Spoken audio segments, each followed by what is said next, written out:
Welcome to the compass in the eye of the storm.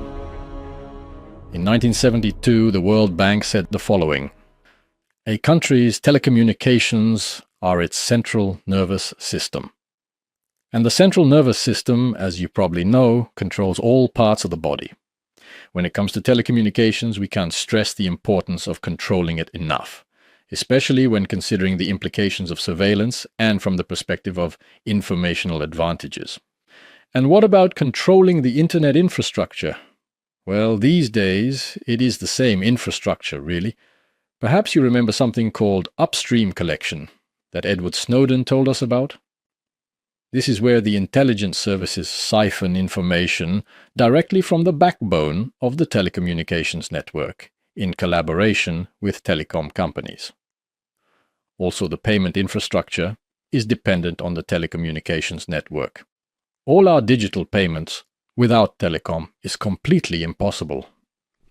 The power grids are also controlled to a significant extent using the telecommunications network. And it would, of course, be a bit unfortunate for a country to put this kind of comprehensive control in the hands of individual interests, I would say anyway. That would mean putting yourself in a huge position of dependency. And the fact that it's the same private interests that control the banks, that control the corporate interests, that are at the very top in all aspects of modern warfare. Could be a coincidence, of course, but it sure doesn't have to be.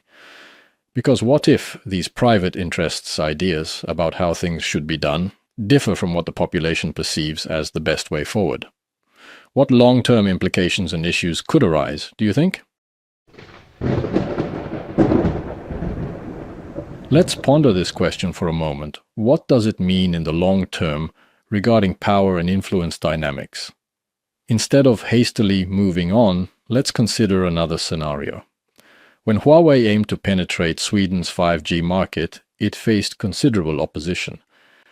The Swedish Security Service, citing national security concerns, deemed it unacceptable for Huawei to integrate into our telecom infrastructure, fearing potential surveillance issues. This stance was clear. China's presence in Sweden's telecom sector was not to be allowed, because then China could potentially surveil and control Swedish telecom traffic. This was despite Ericsson's deep roots in China. This raises long-term implications we must consider. For example, if Sweden can block Chinese technology, what would happen if China decides to expropriate all of Ericsson's infrastructure in China? You can also look at it from this perspective. Ericsson has been in China for a very, very long time. Does that mean that they have been able to surveil and control Chinese telecom traffic this whole time? But since this issue has emerged, clearly some people do understand the central importance of telecom and the risks of relinquishing control to just anyone.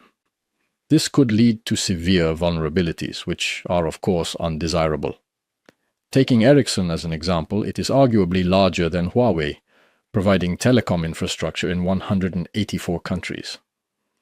So, Ericsson has a global presence, but Huawei is the security concern. Is this because China is bad and Sweden is good? I don't think you should immediately rush to the conclusion that this is really about countries. This is about private interests controlling the central nervous system of entire countries. Also consider this: virtually every telecom patent is owned by Ericsson, meaning that despite the varying logos, it's Ericsson's technology at work, globally.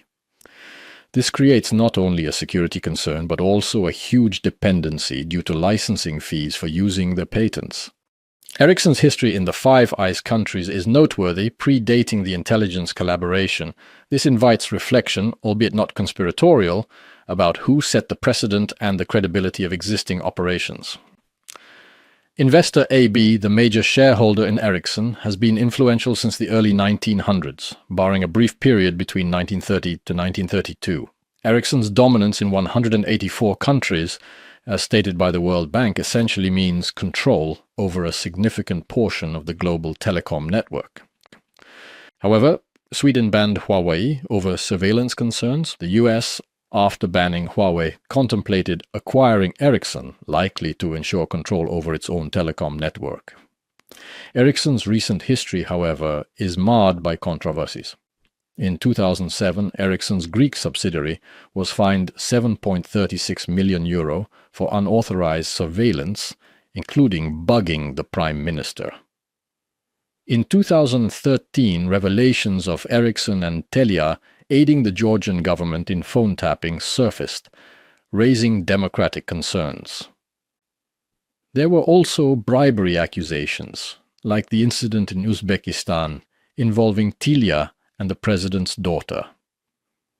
More troubling are allegations of Ericsson bribing ISIS and supplying Al-Qaeda with high-tech equipment.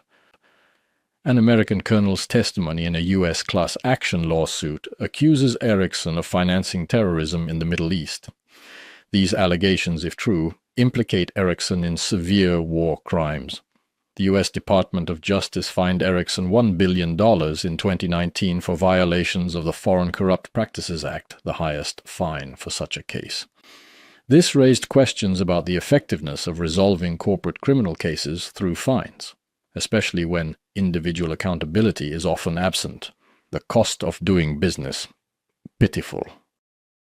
Let's see what Donald Trump had to say about the topic of Ericsson and bribery back in 2016. In 2009, a company called Ericsson came under U.S. pressure for selling telecom equipment to several oppressive governments, including Sudan, Syria, and Iran.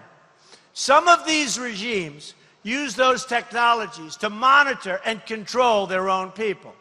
In June 2011, Hillary Clinton's State Department began adding goods and services to a list that might be covered under expanded sanctions on Iran and other state sponsors of terrorism.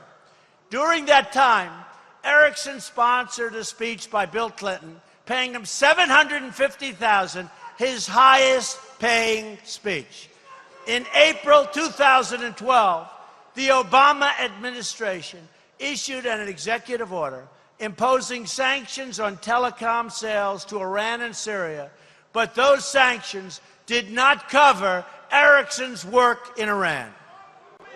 Historically, the control and influence exerted by Ericsson and its major shareholder, investor AB, have not always been transparent.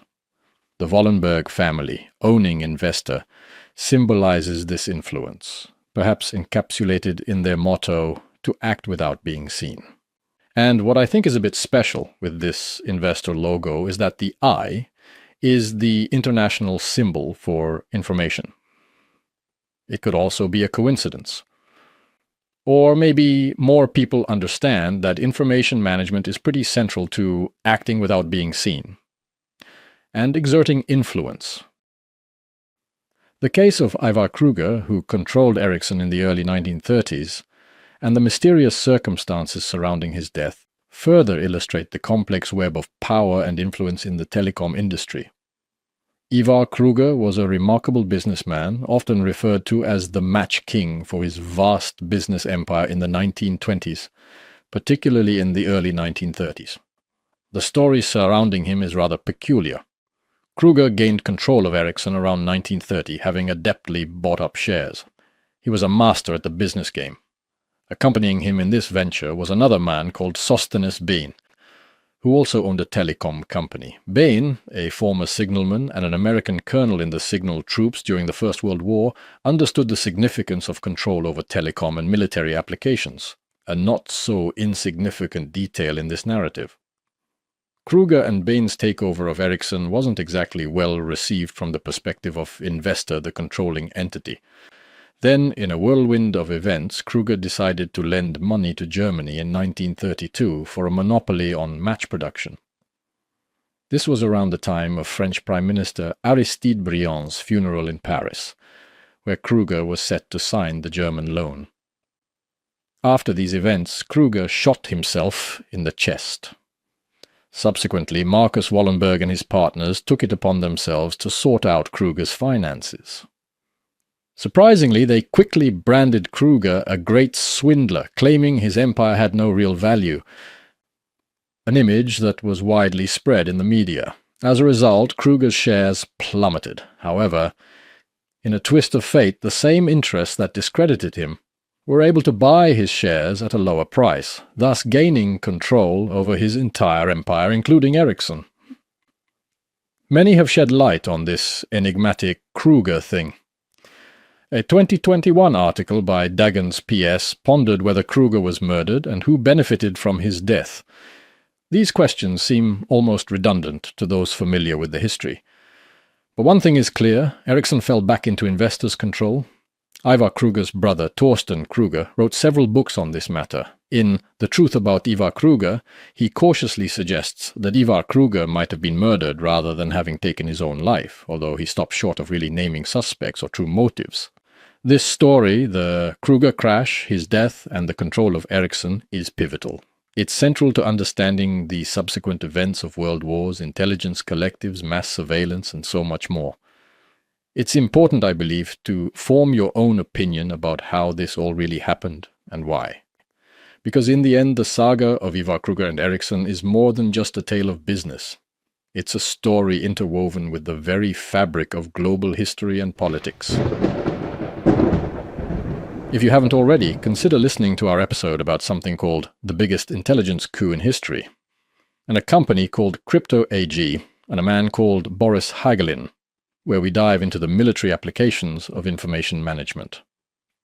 What it has looked like over time, and already now we can reveal that it seems that it is the same old usual suspects behind the scenes, as always.